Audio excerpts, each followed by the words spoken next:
Eh bien, bonjour à tous, bienvenue à ce nouveau webinaire organisé par la métropole de Montpellier. Le webinaire d'aujourd'hui a pour thème « De quel bois je me chauffe ? Se chauffer au bois, quels impacts sur l'air et la forêt ?» Nous allons accueillir trois intervenants. D'abord, Madame Isabelle Touza, qui est vice-présidente de la métropole en charge de la transition écologique et solidaire, de la biodiversité, de l'énergie, de l'agroécologie et de l'alimentation. Ensuite, Madame Marie-Pierre Lade, qui est directrice générale de FIBOIS Occitanie. Vous nous présenterez cette structure un petit peu plus tard. Également Quentin Lallemand, qui est chargé de projet bois énergie dans cette même structure. Et puis, nous avons également en ligne Patrice Guillonnet, chargé de mission énergie renouvelable à la métropole, qui interviendra en troisième partie sur les aides qui existent sur le chauffage au bois. Bonjour. Ce webinaire sera décomposé en trois séquences. Une première séquence consacrée aux enjeux du chauffage au bois sur notre territoire, donc par Madame Touza. Une deuxième séquence sur les impacts du chauffage au bois sur la forêt, la biodiversité, la qualité de l'air et les bonnes pratiques qu'on peut adopter pour justement limiter ces impacts. Donc là, c'est FIBOIS qui nous fera une présentation. Et donc, en troisième partie, les aides publiques disponibles pour le chauffage au bois par Patrice Guillonnet. Si vous avez des questions, vous pouvez les inscrire au fur et à mesure dans le chat. Une personne qui va nous relayer au fur et à mesure les questions. Et après chaque séquence, on aura aussi un petit temps de questions-réponses. Donc, n'hésitez pas à poser vos questions au fil de l'eau et puis on les prendra au moment voulu. Voilà, je vous propose d'entrer directement dans le vif du sujet, donc avec la première séquence sur les enjeux du chauffage au bois sur notre territoire. Bonjour à toutes et à tous, ravie de vous retrouver une nouvelle fois, c'est la troisième, hein, pour ce webinaire autour des questions d'énergie renouvelable sur notre territoire, donc le bois aujourd'hui. Donc on va voir plus tard dans la diapo suivante, mais on a choisi ce sujet du bois et du bois énergie, surtout dans le cadre de la réflexion sur la transition énergétique, parce que voilà, vous allez voir, il joue un rôle particulièrement important pour nous dans le cadre de notre schéma directeur des énergies. Donc, Sophie, merci, nous avons préparé une petite diapo un peu pour repositionner. Je ne suis pas spécialiste du bois, hein, je suis plutôt voilà, une politique qui essaie de voir comment on peut gérer cette question à l'échelle d'un territoire et puis, bien entendu, des spécialistes à nos côtés pour répondre à toutes vos questions. Enfin, quand même, ce qu'on se rend compte, c'est le constat qu'on a, nous, sur notre territoire, on le retrouve au niveau national. Le bois énergie, vous le voyez hein, sur la diapo, c'est quand même la première source d'énergie renouvelable pour notre territoire national. C'est 36% de la production totale de Vénère. Vous avez hein, le camembert sous les yeux. Donc, une part extrêmement importante. Et à côté hein, de l'hydraulique, des pompes à chaleur, de l'éolien, des biocarburants, etc. Et du photovoltaïque qui est encore tout petit, hein, je crois, voilà, 4%. Mais voilà, on verra le photovoltaïque, l'autre source d'ENR qui est importante aussi pour nous. Et donc, à l'échelle nationale, c'est surtout au niveau du bâtimentaire et du résidentiel, surtout qu'on retrouve cette consommation d'énergie. Ça va être surtout dans le bâtimentaire, parce que j'imagine que dans les mobilités, on n'utilise plus trop le bois à moins qu'on remette en place et encore le charbon, ça n'est pas, mais voilà. Donc là, c'est vraiment mobilisé donc, pour le bâtimentaire. Et alors, on a découvert, hein, je ne savais pas, qu'un quart de la population se chauffe au bois, alors soit de façon ponctuelle, j'imagine, dans l'année, soit en utilisant le bois énergie comme source principale, voire exclusive de chauffage. Donc, voilà, c'est une filière, voilà, une énergie renouvelable, pardon, très intéressante, donc forcément à substituer aux énergies fossiles. Et puis surtout, c'est une énergie, voilà, qui est abondamment présente sur notre territoire national. Vous en direz un peu plus, je pense, mais en tout cas ici régionalement, on le constate, on a un fort accru du bois. Des espaces boisés sur le territoire. Et donc, c'est une ressource, en tout cas pour l'instant, qui, en quantité, après, il y a d'autres enjeux, je crois, liés au changement climatique ou aux maladies qui font que, malheureusement, la ressource est fragile aussi. Mais quelle ressource n'est pas fragile maintenant? Mais voilà, donc c'est une filière qui crée des emplois pérennes, non délocalisables, ici sur notre territoire, et notamment en Occitanie. faut le dire, je pense. Et puis, voilà, on est vraiment classiquement souvent dans des filières assez courtes, ou en tout cas, on va dire plutôt de proximité. Et puis, on est typiquement dans l'économie circulaire, quoi. Donc, il y a toutes les vertus derrière cette. Et puis, je pense aussi, on n'a pas rajouté là, mais cette question aussi de la dépendance technologique, qu'on a sans doute beaucoup moins dans cette filière, qu'on peut l'avoir aussi. Je pense au photovoltaïque, par exemple. Voilà, donc on peut mettre toute la diapo d'un coup, je pense, parce que c'est. Alors voilà, donc là, on arrive à notre plan climat. Je vous l'ai déjà présenté, je crois, déjà. Donc, on doit augmenter doubler, excusez-moi, je vais prendre dans l'ordre. D'ici 2050, neutralité carbone, on devra avoir diminué par 2 nos consommations d'énergie. Donc ça, c'est déjà un gros chantier. Vous savez, sur le territoire, notre consommation d'énergie, c'est essentiellement le bâtimentaire et les mobilités. On n'a pas trop de consommation liée à l'industrie ou à l'agriculture, enfin, moins fortement qu'ailleurs ici sur notre territoire. Et la part est en 2050, cette énergie diminuée de moitié devrait être totalement décarbonée. Et donc, le deuxième gros défi, c'est que sur cette part d'énergie décarbonée en 2050, une grande partie, alors là, ça dépend des politiques, bien entendu, sera énergie renouvelable. Et ben, la part de cette énergie renouvelable sur nos consommations, aujourd'hui, elle est très faible. Je crois qu'elle est de 3% ou 4% de mémoire, 4% de nos consommations d'énergie. Donc, les ENR produits sur notre territoire, on doit doubler d'ici 2030 et multiplier par 6 d'ici 2050. Voilà. Et avec, bien entendu, le bois énergie qui doit prendre une part importante de cette production à l'horizon 2030 puis 2050. Aujourd'hui, le bois énergie est l'énergie, même si la production est faible, le bois énergie est aujourd'hui sur notre territoire notre source d'énergie renouvelable la plus importante. Alors après, avec les projections, les risques, elle va être devancée par le photovoltaïque, mais aujourd'hui, c'est vraiment la plus importante. Que dire de plus?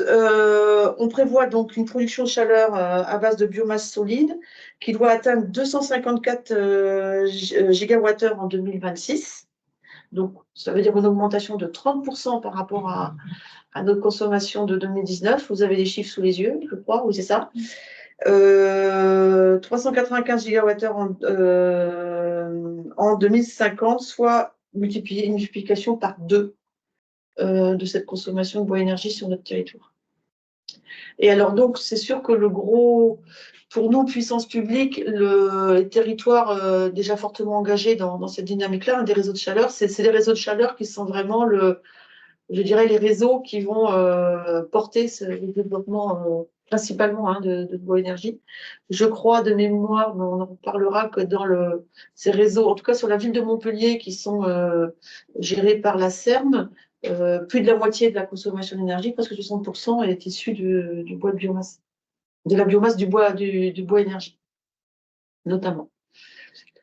Et puis l'autre gros enjeu, mais qui touche peut-être des volumes moins importants, c'est chez les particuliers, la conversion de tout ce qui reste encore comme chauffage au fioul, la conversion vers aussi les granulés, enfin, des choses comme ça. Je crois qu'il y a quelques, je sais plus, j'ai plus le chiffre en tête, je suis sur une diapo, 5 000 ou 6 000, 7 000, c'est ça. Hein.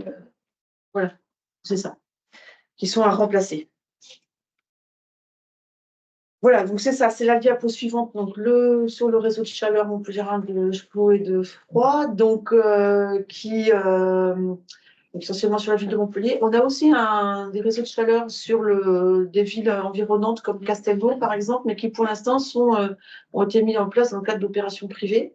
Sur Montpellier, donc c'est un réseau public confié à la CERM, et puis dans son extension à la SAM, donc à Altemed.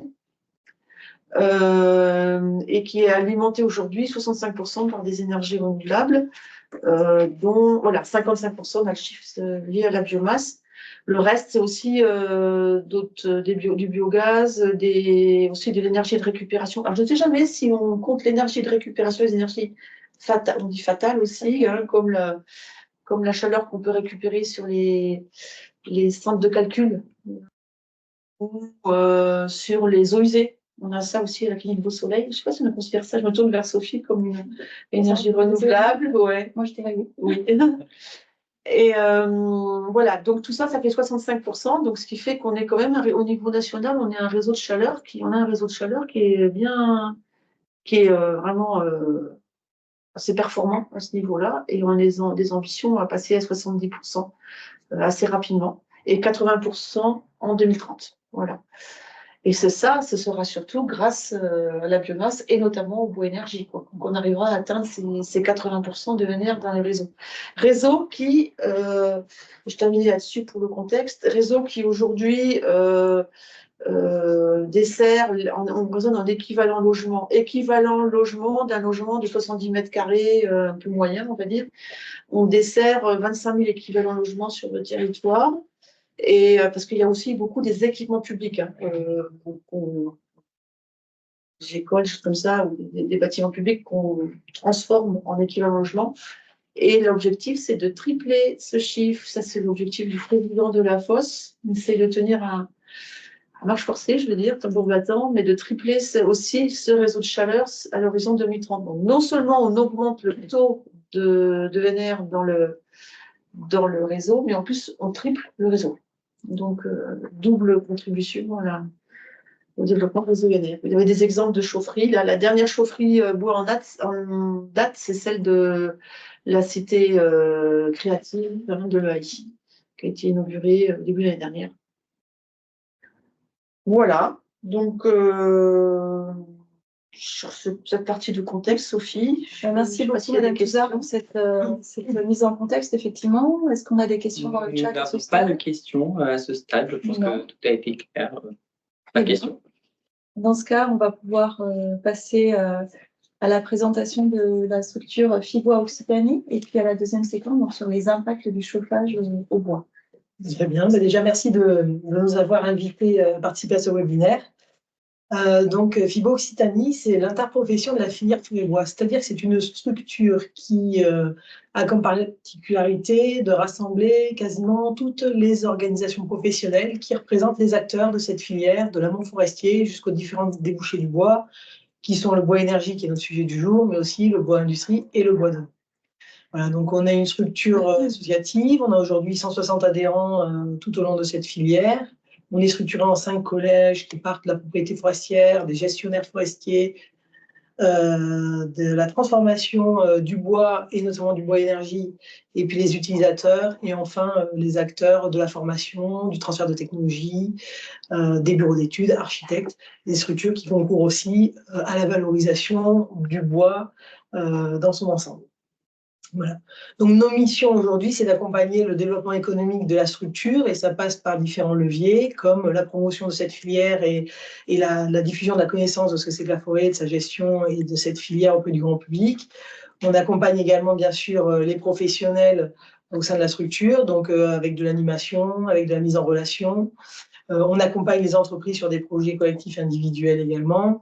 On représente la filière auprès des institutions, qu'elles soient nationales, régionales, locales, et puis dans tous les volets de promotion. Voilà. On est aussi sur des problématiques qui sont transversales à la filière, comme l'emploi, l'attractivité des métiers, la formation.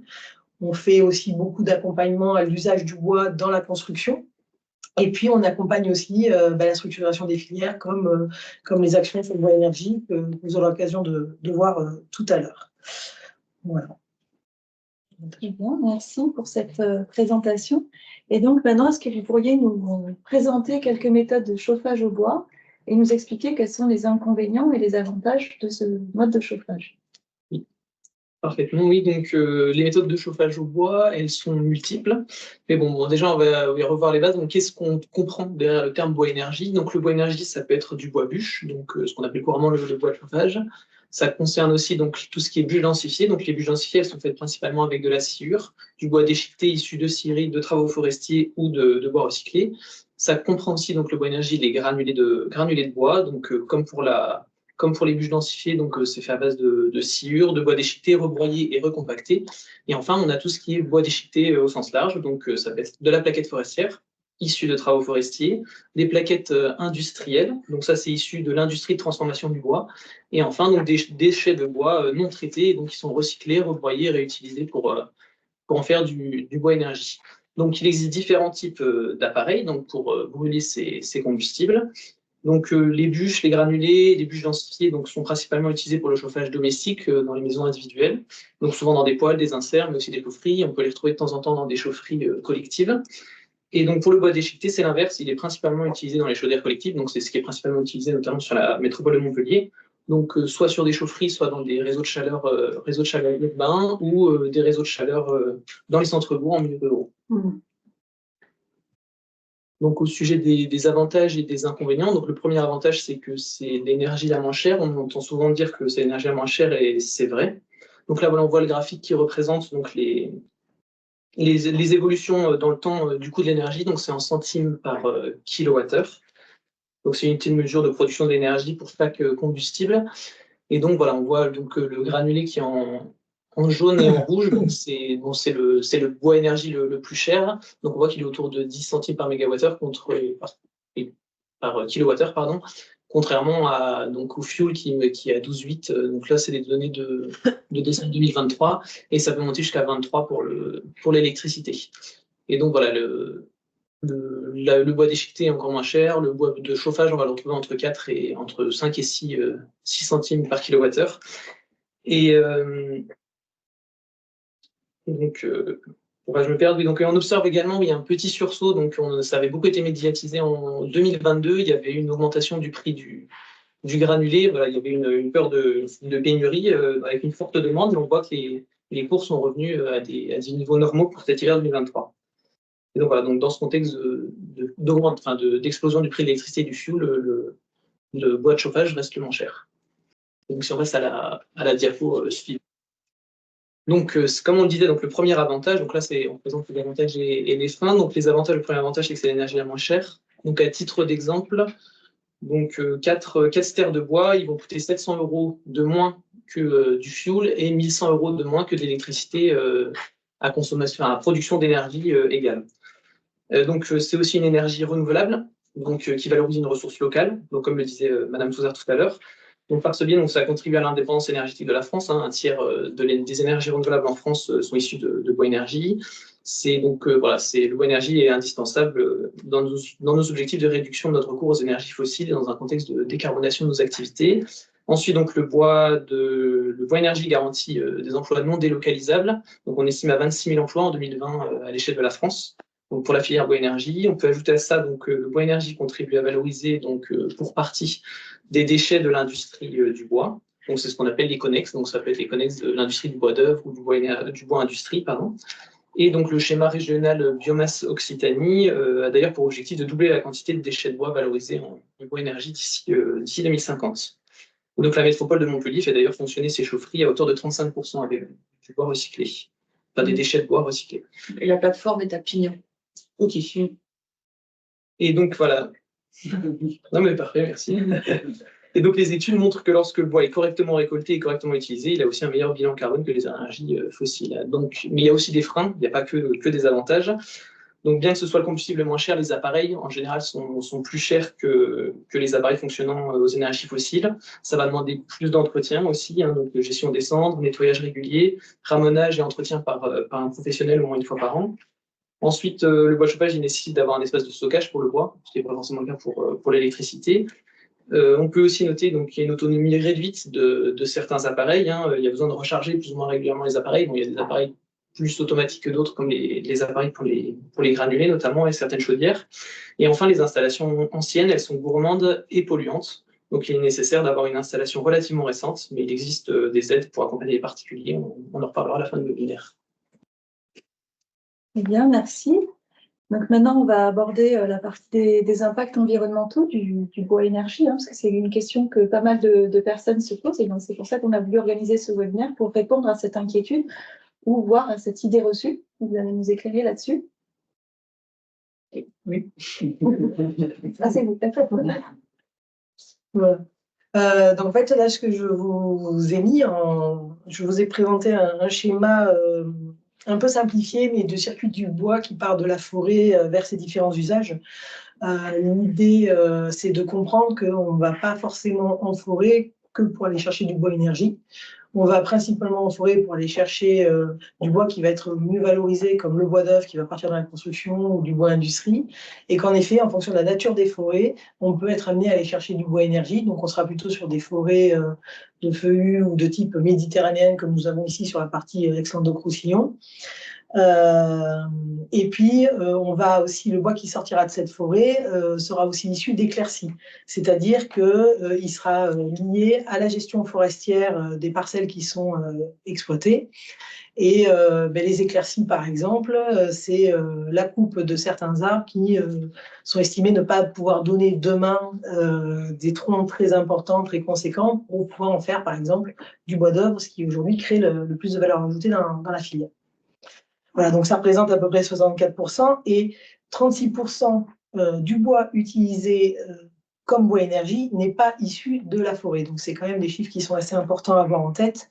Ça va être du bois qui est hors déchets, donc par exemple la gestion des taillis, des haies, les espaces verts aussi sont des gros pourvoyeurs de bois énergie. Mais ça va être également tous les connexes qui sont liés à la transformation du bois, c'est-à-dire tous les déchets qui ne sont pas utilisés une fois qu'on a scié le bois. Automatiquement. Donc, on va les récupérer dans les scieries, dans différentes structures, les menuiseries. Et enfin, donc, on a aussi une partie qui vient de bois recyclé, c'est-à-dire du bois qui a déjà été utilisé, il a une première vie, et puis qui n'a pas été traité par des produits ou autres, et donc qui est réutilisable dans le circuit du bois énergie. Donc, c'est quand même une deuxième source d'appro qui est importante à avoir en tête. Sur l'origine de ce bois énergie. Ce qu'il faut savoir, petit aparté, c'est que donc il y a des programmes lancés au niveau national pour essayer d'augmenter la part de ce bois qui est recyclé justement. Donc on a un objectif d'1,3 million de tonnes d'ici quelques années, dont un petit million serait consacré, destiné à la filière bois énergie. Donc ça veut dire aussi moins forcément aller prélever en forêt et mieux valoriser la gestion circulaire de ce bois. On peut passer à la diapo suivante. Avant d'aborder les aspects réglementaires, simplement, une chose qui est importante à dire, c'est que donc, le bois, c'est une filière qui est structurée et qui continue à se structurer et qui aussi fait la promotion de ce qu'on appelle le respect de l'usage des bois. Donc, je l'ai un peu déjà mentionné tout à l'heure, mais aujourd'hui, l'entrée principale, c'est d'aller chercher du bois en forêt pour le valoriser dans la construction, dans le bois d'œuvre. Derrière l'usage du bois, il y a le stockage du carbone notamment, et la manière de valoriser ce bois dans un stockage long, donc dans des produits qui ne vont pas bouger, c'est une manière de stocker ce carbone également. Ensuite, on va avoir le bois industrie, puis le bois énergie. Donc, on reste quand même à l'usage du bois énergie, on reste quand même dans un cycle global de respect de l'environnement, de participation à la lutte contre le changement climatique, notamment de par l'usage qu'on en fait et l'origine de ce bois qu'on utilise pour le bois énergie. Voilà. La filière, la valorisation du bois, son exploitation, sa gestion sont des choses qui sont aujourd'hui encadrées par la réglementation. Donc, on a déjà de base le code forestier. Alors, je ne vais pas vous énumérer l'ensemble de ce qui existe, je vous ai mis quelques éléments plus proches de nos territoires qui sont importants. Mais donc, on a une gestion forestière qui est encadrée et on a une gestion forestière qui peut être certifiée, et notamment certifiée comme quoi on est bien dans un engagement de développement durable et de gestion durable de cette ressource qui est extrêmement importante. Nous avons donc un schéma régional de la gestion sylvicole au niveau de la région Occitanie qui va donner un certain nombre de règles, de pratiques et de conditionnements à la gestion forestière, donc, et qui va se traduire par différents documents d'engagement à la gestion forestière durable qui seront par exemple agréés par le Centre régional de la propriété forestière d'Occitanie qui s'applique à la forêt privée et qui vont s'appeler donc les plans simplifiés de gestion ou des chartes de bonnes pratiques de la gestion sylvicole ou des règlements, le RTG qui échappe.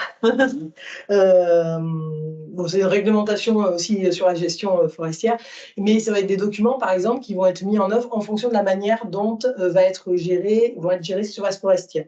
Donc, on est très axé sur le privé parce qu'il faut savoir que notre forêt, aujourd'hui en Occitanie, c'est 20% de forêt domaniale, collectivité et 80% de forêt privée. Donc, c'est pour ça qu'il y a un accent fort qui est mis là-dessus. Et en fonction de si on est sur une gestion de forêt privée toute seule parce qu'il y a une grande surface ou si on est sur une gestion collective de forêt de plusieurs propriétaires, on va utiliser ces différents documents. Ensuite, on a aussi une réglementation européenne, bien évidemment. Donc, dernièrement, tout récemment, est sortie la réglementation qui est relative aux produits zéro déforestation, donc avec un positionnement très fort de l'Europe sur la lutte contre la déforestation. Donc, il faut savoir que en Europe en général, mais en France en particulier, on est très très loin de la déforestation puisque la forêt a très très fortement, a presque doublé là, sur cette dernière pas décennie, mais 40 ans, 50 ans, voilà. Merci. Donc, on n'est vraiment pas dans un contexte de déforestation, ce qui n'empêche pas d'être très vigilant et d'avoir toujours cet esprit de gestion durable et de pérennisation de notre ressource. Et puis, il faut savoir aussi que dans notre région, on a 41% de notre forêt qui est classée en zone Natura 2000 au titre de la directive Oiseaux. Donc, ça veut dire qu'on reconnaît que la forêt est un pourvoyeur, le premier même pourvoyeur de biodiversité sur nos territoires et qu'elle est d'importance cruciale dans la préservation de sa biodiversité. Elle a des enjeux forts qui lui sont cités. Et puis, on a à peu près 38% de forêts qui sont classées au titre de la directive Habitat, Faune. Donc, c'est également très important puisque les arbres abritent des oiseaux, des insectes et également les sols forestiers contribuent à ces habitats. Et ensuite, donc, j'ai abordé un point plus dans le sens stratégie, c'est-à-dire qu'on a des documents cadres également, donc, qui sont créés, élaborés au niveau national et qui sont déclinés en région en général, avec des objectifs que l'on doit atteindre en termes d'emploi, en termes de protection, en termes de développement de la biodiversité, en termes de valorisation des bois. Et donc, on a donc le plan régional de la forêt et du bois, ce sont des documents d'engagement qui sont sur 10 ans, qui conditionnent aussi pour partie l'activité de l'interprofession et de la filière. Et puis, on a le schéma régional biomasse. Donc là, on va être davantage sur la manière dont on va utiliser cette biomasse forestière, notamment orientée sur le bois énergie. Donc, c'est pour dire qu'on a, par exemple, en région, c'est une biomasse qui va analyser les projets qui vont valoriser le bois énergie, donc les projets de granulation, de bûches densifiées, etc., et qui constitue aussi une sécurité par rapport à comment est-ce que cette ressource va être appréhendée, comment est-ce qu'elle va être gérée, est-ce que les prélèvements ne vont pas être trop conséquents, etc., ou est-ce que c'est réaliste. Et puis, on a le schéma régional pour la biodiversité. Donc ça, c'est également très orienté sur la préservation de la biodiversité, avec un certain nombre d'objectifs là aussi qui sont atteints et qui sont assignés alors, à la filière, aux propriétaires forestiers privés publics, aux acteurs, mais aussi à l'ensemble des acteurs qui utilisent la forêt, parce qu'il ne faut pas oublier que la forêt, ça n'a pas qu'un rôle, mais c'est multifonctionnel. On en bénéficie tous les jours, on va se promener, on valorise le bois, on va avoir différentes activités en son sein, donc c'est l'ensemble des acteurs qui utilisent aussi la forêt à différents desseins qui sont concernés.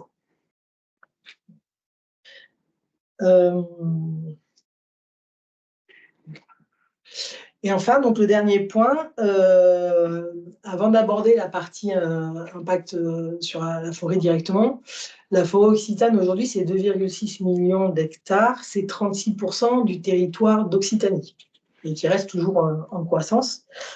Donc c'est important de savoir parce que ça fait de la région Occitanie la deuxième région forestière de France métropolitaine. C'est pas anodin.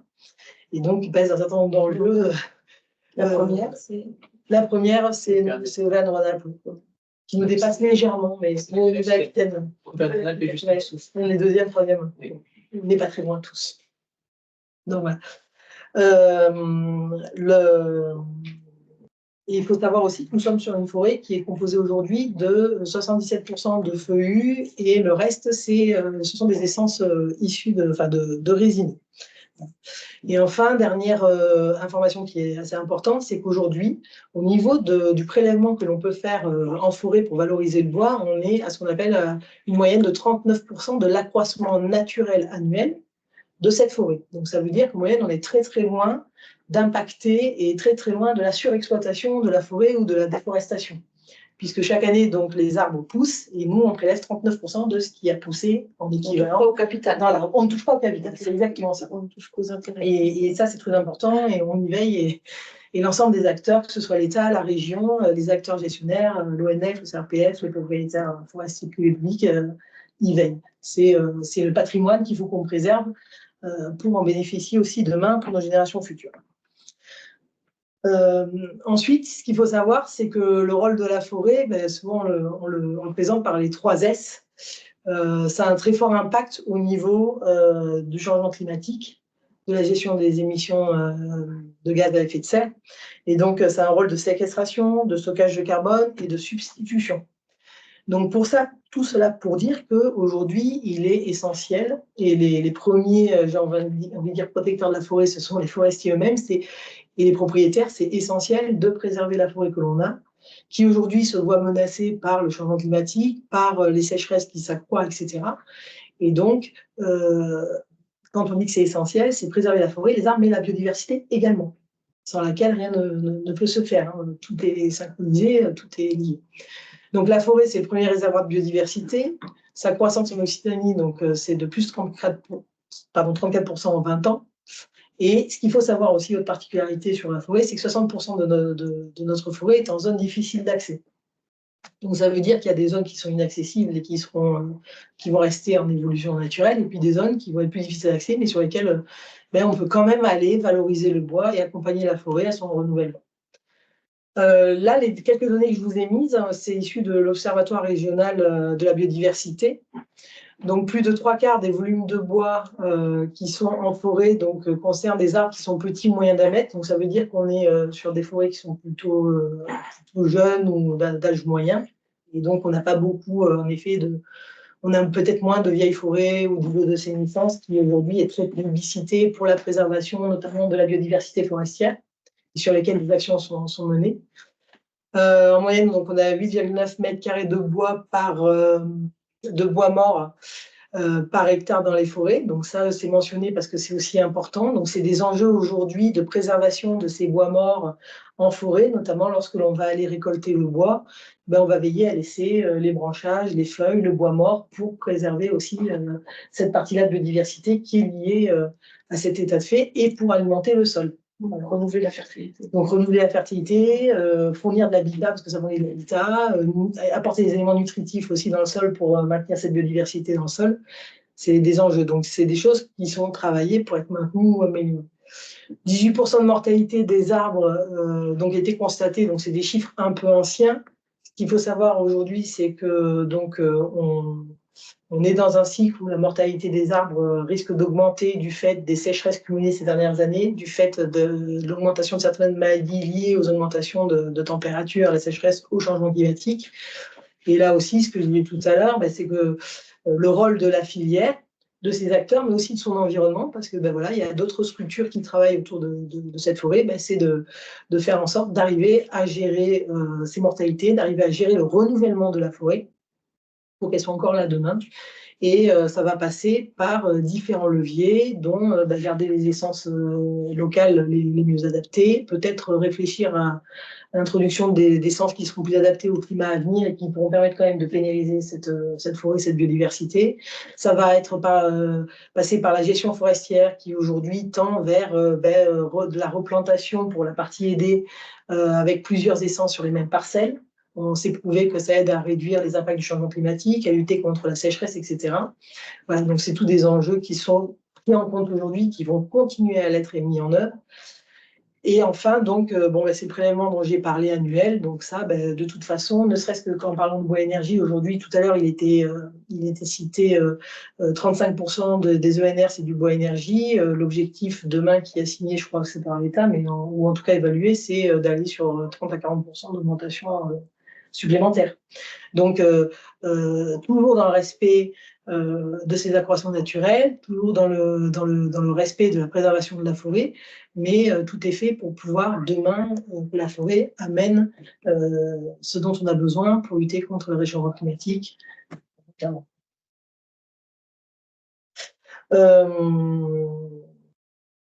Ensuite, il existe quelques outils. Par exemple, le CRPF a mis en place des indices de biodiversité pour aider la gestion forestière, pour accompagner les forestiers sur la manière dont ils vont valoriser leurs parcelles. Voilà, donc il y a beaucoup de choses qui se font. Il y a aussi des structures extérieures comme le Conservatoire des espaces naturels qui travaillent aussi sur des sujets-là, l'INRA. Donc aujourd'hui, la filière est pleinement mobilisée pour préserver nos forêts et garantir le pouvoir du bonheur. Des bonnes pratiques. Merci pour ces éléments sur la forêt et la biodiversité.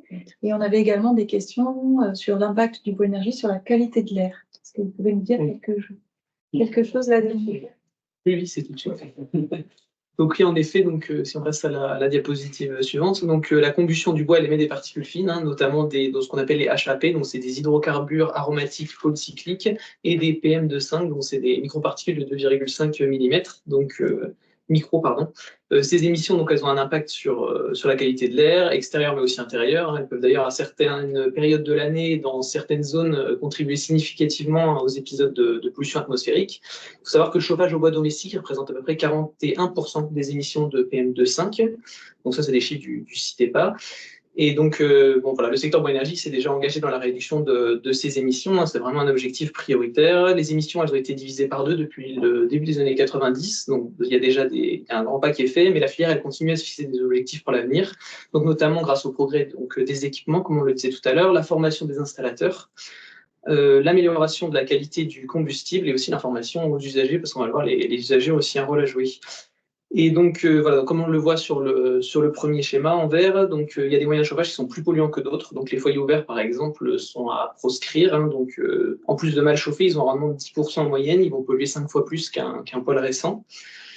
Donc, il est recommandé d'installer un appareil performant, donc labellisé flamme verte, installé par un professionnel, donc comme RGE Calibois, par exemple, et aussi que l'appareil soit entretenu régulièrement par un... Et donc, un poêle performant, on peut obtenir jusqu'à un rendement de 80%, donc pour un poêle bois-bûche, et ça peut même aller jusqu'à 90% pour un poêle à granulés. Et donc, on voit enfin que les chaufferies collectives, donc elles sont beaucoup moins émettrices de polluants, parce qu'il y a des conditions plus favorables de combustion et elles possèdent aussi des filtres. Et de la même manière, elles sont soumises à un certain nombre de normes réglementaires pour les contrôler. Donc, en plus du type d'appareil, il est important de respecter un certain nombre de bonnes pratiques. Donc, qui peuvent réduire significativement la part des émissions de particules. Donc, utiliser déjà du bois sec. Hein, pour la bûche, c'est inférieur à 23% et pour le granulé, c'est inférieur à 10% d'humidité. Donc, voilà, pour exemple, une bûche à 20% d'humidité va avoir un pouvoir calorifique 2 fois supérieur à une bûche à 55% d'humidité. Donc, l'humidité a vraiment un impact important sur la capacité calorifique et donc aussi sur les émissions de particules. Donc, opter pour des bûches refendues de petite taille. Il faut privilégier aussi le feuillu, donc pour les bûches. Donc, charme, hêtre, frêne, donc ce qu'on appelle des feuillus durs. Et il faut éviter les bois résineux parce qu'ils ont tendance à encrasser les appareils qui ne sont pas adaptés. Et ensuite, on conseille aussi d'acheter son bois chez un professionnel, et aussi un professionnel de plus engagé dans un label ou dans une marque. Donc, pour les bûches, on peut par exemple parler de NF Bois Énergie ou Occitanie Bois Bûche. Pour le granulé, pareil, il existe plusieurs labels, NF Combustible, EN+, VIN+. Et après, on peut aussi acheter son bois chez un professionnel qui est engagé pour la gestion durable des forêts d'où le bois provient. Donc là, on parle de PEFC ou FSC, par exemple. Et donc, si on passe à la diapo suivante, une fois qu'on a choisi son bon bois de chauffage, il y a des bonnes pratiques à respecter. Donc, avant tout, c'est allumer son feu par le haut. Donc, ça, c'est une recommandation de l'ADEME. En fait, 80% des émissions polluantes, elles ont lieu durant les 10 à 15 premières minutes après l'allumage. Donc, c'est important de soigner cette étape. Et le fait de l'allumer par le haut, le feu, ça permet de réduire de 30 à 50% les émissions polluantes d'un cycle complet, lorsqu'on allume le feu à froid, lors d'un allumage à froid. Ensuite, il faut bien stocker son bois, donc sous couvert, donc décoller les bûches du sol, aérer, décoller les bûches du sol, sous couvert, prévoir un toit qui ne sera pas en contact avec les bûches, et ensuite s'assurer à ce que le tas soit ventilé pour laisser circuler l'air et sécher les bûches. Et garder les bûches sèches aussi, parce qu'on les achète sèches, mais si elles ne sont pas conservées dans des bonnes conditions, elles risquent de reprendre une part d'humidité. Et ensuite, parmi les bonnes pratiques, utiliser un vrai bois de chauffage. Il faut surtout éviter les cartons d'emballage, les magazines, les bûches densifiées qui sont faites avec autre chose qu'avec du bois. Il faut donc éviter aussi les bois vermoulus, les bois avec de la mousse dessus et les bois traités parce qu'en plus d'abîmer votre appareil, ils ont un impact, ils peuvent rejeter des polluants dangereux dans l'atmosphère. Faire fonctionner son appareil à vive allure aussi, ça c'est une recommandation de l'ADEME, parce qu'au ralenti, il va polluer plus. Et donc pour ça, il faut bien s'assurer à bien régler le tirage de l'appareil. Et enfin, il faut entretenir régulièrement son appareil. Donc déjà le déjà personnellement, quoi, donc vider le cendrier, nettoyer l'appareil, nettoyer les vitres de l'intérieur, les grilles à airflow, et aussi le faire entretenir au moins une fois par an par un professionnel, donc c'est-à-dire entretien, donc nettoyage de l'appareil plus ramenage du fond de cheminée. Merci beaucoup pour toutes ces informations. Alors, on va ouvrir un petit temps de questions-réponses, si on a des questions dans le chat. Alors oui, avant une question, on a plus un constat que vous allez peut-être pouvoir commenter chez Fibois. Donc on a monsieur Nicolas Catin qui nous précise qu'en faisant une recherche sur France Bois Bûche Occitanie pour une livraison de bois de chauffage sur Montpellier, il apparaît à l'écran qu'aucun fournisseur ne peut vous livrer pour le moment. Donc, il précise que c'est peut-être pas évident pour les particuliers qui passeront par des recherches sur le net sans garantie de qualité des fournisseurs. Je ne sais pas si vous avez quelque chose à préciser là-dessus. Il y a une dizaine d'adhérents aujourd'hui à Occitanie Bois Bûche. Il faut savoir, c'est une marque nationale. Il y a entre 100 et 150 fournisseurs à l'échelle nationale. Il n'y en a qu'une dizaine aujourd'hui en Occitanie. Mais voilà, si vous connaissez un fournisseur de bois de chauffage, vous pouvez aussi l'encourager à rentrer dans ce genre de démarche. Ok, très bien. Oui, on a sur la plaquette forestière, mais qui ira peut-être plus sur la partie collectivité, on a développé une démarche qualité qui est QBO.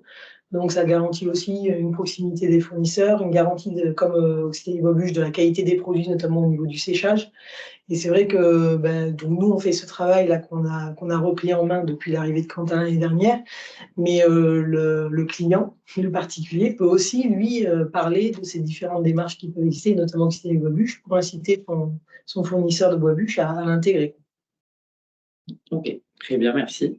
Et après, il y a une autre question que personnellement, je n'avais pas compris. Donc, on a Madame Brigitte Courtois qui demande quel est le temps de séchage pour obtenir 23% HTE. L'humidité, sûrement. Ah, humidité, d'accord, sûrement, humidité. Donc, bon, à partir du moment où le bois sort de forêt, on estime que c'est 18 mois. Mais après, ça dépend à quel stade on achète son bois de chauffage aussi chez un fournisseur le fournisseur de bois de chauffage peut très bien vendre du bois prêt à l'emploi. C'est ce qui est par exemple fait dans les grandes surfaces. Le bois, il est déjà normalement à humidité. Aujourd'hui, la réglementation, elle oblige de marquer le taux d'humidité sur le lot de bois de chauffage, quoi. Et à défaut, donc si le bois n'est pas prêt à l'emploi, au maximum, c'est 18 mois, quoi. Mais il peut être déjà partiellement sec. Ok, très bien. Et on n'a pas d'autres questions. L'idéal, c'est de faire si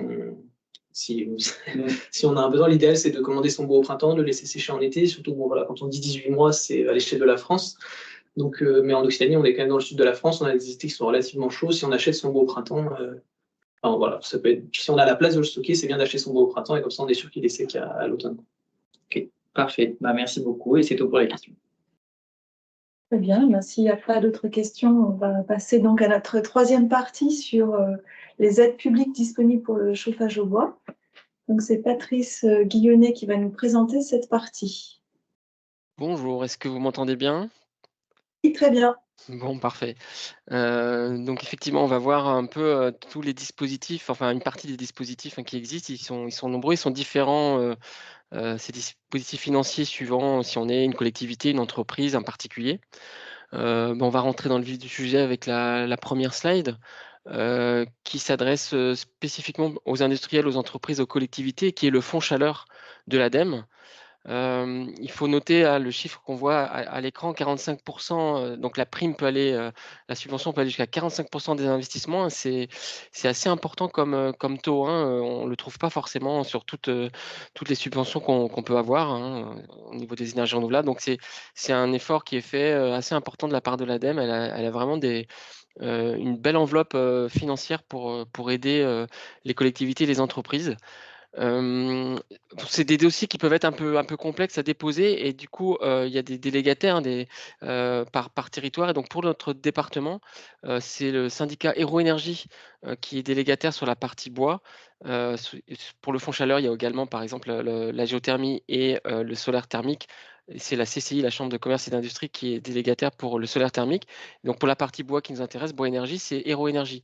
Sur notre territoire, donc il pourra vous aider à monter vos dossiers et notamment à faire des études de faisabilité, d'accompagnement, de conseil, d'assistance à maîtrise d'ouvrage. Je précise qu'à la fin de cette partie, il va y avoir un rappel des liens vers tous les sites où vous pouvez avoir les informations et les contacts. Donc, quand ce webinaire sera mis à disposition, vous aurez aussi le diaporama et les liens pour contacter HeroEnergy. Et donc voilà, donc il y a des aides pour ces études de faisabilité et il y a des aides donc de financement direct à l'investissement pour une chaufferie bois pour les entreprises et les collectivités. Donc voilà, le fonds chaleur, c'est un peu l'outil important de l'État via l'ADEME pour voilà, développer le bois énergie. Sur la slide suivante, du coup, là, on va s'adresser plutôt aux particuliers. Alors, on a en gros le logo de l'ALEC. J'ai vu qu'il y avait un responsable historique de l'ADEME, de l'ALEC, qui est connecté, donc qui pourra intervenir pour compléter éventuellement. Il y a ce dispositif, effectivement, de France Rénov, qui n'est pas spécifiquement dédié au bois énergie, mais qui inclut le bois énergie. Alors, il est en ce moment en pleine réorganisation des critères et des enveloppes financières. L'État voilà, cherche de l'argent, des milliards, on peut le dire. Et donc voilà, il y avait une refonte qui était prévue en février, elle a été remise en cause, puis voilà. C'est encore en cours de changement, c'est pas complètement stabilisé, donc je vous conseille vraiment de contacter l'ALEC qui est au fait de toutes ces évolutions. Mais en gros, ce dispositif France Rénov, c'est quand même pour financer des opérations globales. C'est-à-dire que si vous changez que vos fenêtres ou si vous changez que votre poêle ou installer un poêle à bois, ça ne va pas rentrer dans les critères. Donc en fait, voilà, vous avez un dispositif de rénovation assez global pour diminuer vos consommations. Et dedans, si vous avez l'installation d'un chauffage au bois, ben, vous pouvez être éligible à ces aides-là. Voilà, c'est pour les propriétaires et les copropriétaires quand on parle effectivement de résidence de copropriété. Donc là, voilà, vous aurez le lien vers l'ALEC pour les contacter, pour voir ces nouveaux critères qui sont en cours de définition. Mais c'est voilà, c'est un montant qui n'est pas négligeable. Vous avez un accompagnement hein, de l'ALEC qui est compris dans ce dispositif France Rénov. On peut regarder donc sur la slide suivante un dispositif un peu méconnu qui s'appelle les C2E, les certificats d'économie d'énergie. Le principe de financement de cette aide, c'est le principe de pollueur-payeur. Donc, c'est les entreprises, entre guillemets, qui polluent, qui produisent ou qui utilisent des énergies fossiles, comme les stations-service, par exemple, les pétroliers, les gaziers, doivent financer, doivent apporter de l'argent au pot commun. Et ensuite, cet argent, il sert à financer des opérations de sobriété énergétique. Donc il est valable là, pour les particuliers, les entreprises et les collectivités, mais la manière de l'obtenir est un peu différente. En général, pour les particuliers, c'est sous forme de prime. Alors ça peut être, par exemple, vous entendez par une prime chez Leclerc, enfin voilà, chez Intermarché, c'est parce qu'ils vendent de l'essence, donc ils sont obligés de financer ce dispositif. Et donc, si vous faites un changement, alors quelle que soit l'opération de sobriété énergétique, mais du coup, pour l'installation d'une chaudière à bois, un poêle à bois, c'est éligible, et ben vous pouvez avoir, si vous apportez la preuve de votre facture, vous pouvez avoir une prime. Sinon, vous pouvez l'avoir directement avec votre installateur, qui va à ce moment-là, sur sa facture, avoir une ligne supplémentaire en déduction, prime C2E, s'il indique, alors ça peut être, peut-être que ça ne sera pas le mot C2E qui va être employé, c'est pour ça que c'est méconnu, mais quand vous voyez prime avec un moins sur votre facture, c'est en général la prime C2E. Pour les entreprises et les collectivités, la possibilité est un peu différente. Elles peuvent déposer leurs opérations de C2E directement et après valoriser en vendant l'équivalent du C2E sur un marché. C'est comme un marché boursier et le volume est fluctuant et donc à ce moment-là, ils peuvent récupérer l'argent sur leur opération. Donc là, c'est un peu plus complexe. C'est pour ça que pour les particuliers, voilà, c'est plutôt sous forme de prime. Pour les entreprises et les collectivités, elles peuvent éventuellement passer par un professionnel aussi qui soustrait de la facture, ou elles peuvent vendre directement, valoriser directement. Il faut monter un dossier, les C2E, pour l'installation d'une chaudière biomasse ou d'un poêle à bois. Et alors, pour la slide suivante, on est encore dans le cadre des C2E pour la partie origine du financement, mais c'est un dispositif spécifique qui s'appelle prime coup de pouce chauffage. Là, c'est uniquement quand on fait un remplacement. Donc, quand on avait une chaudière, un dispositif fuel ou gaz, par exemple, et qu'on le remplace par une chaudière performante biomasse ou bois, Là, on a ce dispositif, du coup, avec des primes. Alors, contrairement à précédemment, les C2E, c'était sans critères de ressources. Là, il y a, tout le monde est éligible, mais la prime est différente suivant si on est un ménage dit à revenu modeste ou autre, un revenu classique. Ça peut aller donc de 500 à 800 euros pour un appareil très performant. Voilà, donc là, vous aurez aussi le lien sur la page finale. Le lien, il est sur cette page aussi, pour voir un peu les critères pour bénéficier de cette prime coup de pouce chauffage pour les particuliers uniquement. Voilà. Voilà pour les dispositifs. D'accord, on arrive à la page. Alors, on n'a pas décrit tous les dispositifs parce que il y en a beaucoup, et il y en a qui sont avec des critères très très précis. Il y a par exemple le taux de TVA qui est réduit à 5,5% seulement si votre logement est de plus de 2 ans. Donc voilà, tous ces critères, vous allez pouvoir les retrouver un petit peu sur toutes ces aides sur ces sites. On va rajouter, avant de mettre en ligne le lien vers le site de FIBOA Occitanie, parce qu'il y a aussi des ressources intéressantes.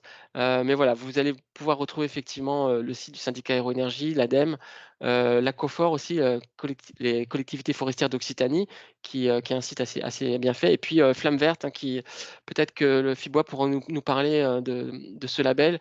Ils ont un site qui récapitule ces aides financières, mais ils sont aussi surtout un label par rapport aux appareils de qualité. Et puis, on vous a mis aussi le lien vers la qualification RGE Calibois pour les installateurs. Beaucoup de ces aides sont soumises à la condition de faire appel à un professionnel qui a cette qualification RGE Calibois. Donc, vous pouvez retrouver sur ce lien la liste des installateurs le plus proche de chez vous qui ont cette qualification. Et bien sûr, le site de l'ALEC que vous pouvez aller voir. Et puis, si vous ne trouvez pas votre information, essayez de les contacter. Ils sauront vous répondre très précisément sur toutes vos questions. Voilà le tour un peu des aides financières pour ce qui concerne le bois énergie. Merci beaucoup, Patrice, pour cette présentation très claire. Est-ce qu'on a des questions dans le chat sur la partie aide ou sur d'autres parties? Pas de questions, mais je vois qu'un participant est en train d'écrire. D'accord. Donc, On lui donne quelques secondes pour. Qui précise, donc on a Guillaume Page, notre collègue donc, de la CERM spécialisé sur ces questions de biomasse, qui précise que la TVA réduite à 5,5% aussi pour les bâtiments raccordés à un réseau de chaleur à plus de 50% d'énergie renouvelable et de récupération. Et c'est le cas pour tous les réseaux de la métropole de Montpellier. C'est Voilà. important sur les factures, effectivement. Au lieu d'avoir 20%, on a 5,5% quand on est raccordé au réseau de chaleur à Montpellier. Donc, à la fois, on a vu que c'était effectivement une ressource qui avait une certaine stabilité et qui était parmi les moins chères. Et en plus, on a une TVA réduite, donc c'est tout bénéfice, effectivement.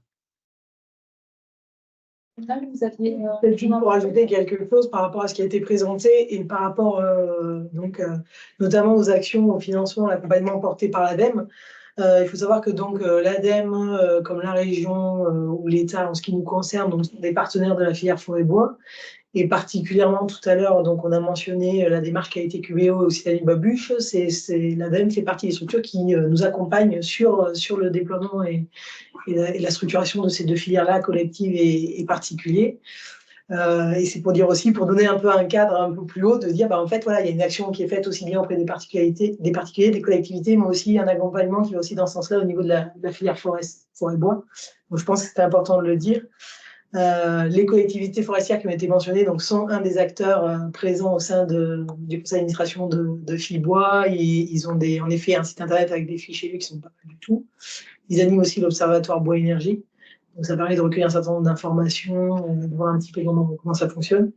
Et enfin, dernier point, toujours dans cet esprit, cette idée de gestion durable d'accompagnement, donc je l'avais présenté, je l'ai mis sur la slide, mais je n'en ai pas parlé, mais ce qu'il faut savoir également, c'est qu'on a des certifications comme FSC et PEFC, donc en région Occitanie, on a beaucoup de certifications PEFC, donc qui existent, qui sont sur la gestion forestière, mais aussi sur des entreprises de la filière, et qui garantissent cette gestion durable de la filière et l'amélioration permanente et à la fois des pratiques et à la fois de l'impact positif que ça peut avoir sur la forêt. Donc, je pense que c'était important à mentionner. Et là aussi, indicateur aussi d'origine du bois ou de la ressource. Donc, ce sont des leviers importants. Tout à fait. Merci pour ces compliments. Est-ce qu'on a d'autres questions? Rien d'autre. Non, C'est tout. pas de questions.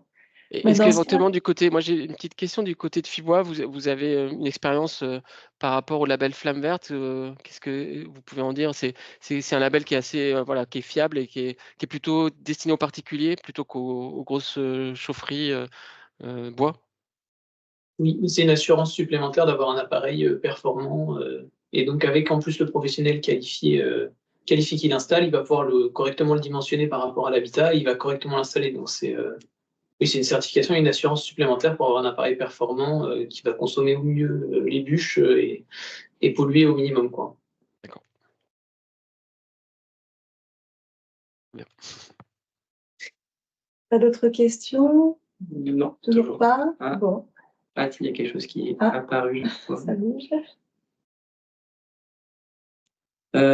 Donc encore une fois, Monsieur Nicolas Catin qui nous apporte une précision. Donc pour des particuliers, il est possible de bénéficier de l'aide nationale ANA, ma prime rénov pour un système de chauffage au bois individuel, chauffage central ou non, montant forfaitaire selon les ressources du foyer de 800 à 10 000 euros. Donc baisse de ces montants de 30% prévue au 1er avril prochain. Et il précise également que du côté du syndicat de copropriété, l'aide du fonds chaleur de l'ADEME peut être mobilisée pour une chaudière automatique au bois collective. On rajoutera tout ça dans la diapo qu'on va envoyer. Je prends en note Merci. tout ça. Ouais. Merci beaucoup, Nicolas.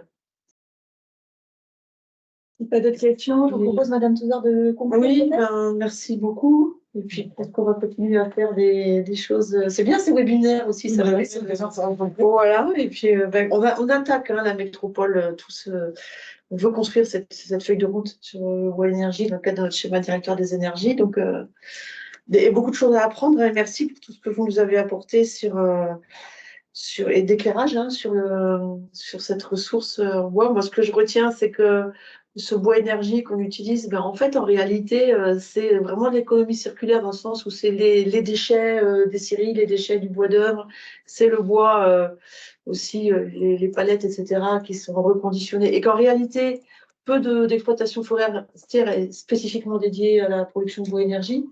C'est relativement peu. Donc, ça, c'est un élément important. Il faut qu'on le fasse connaître.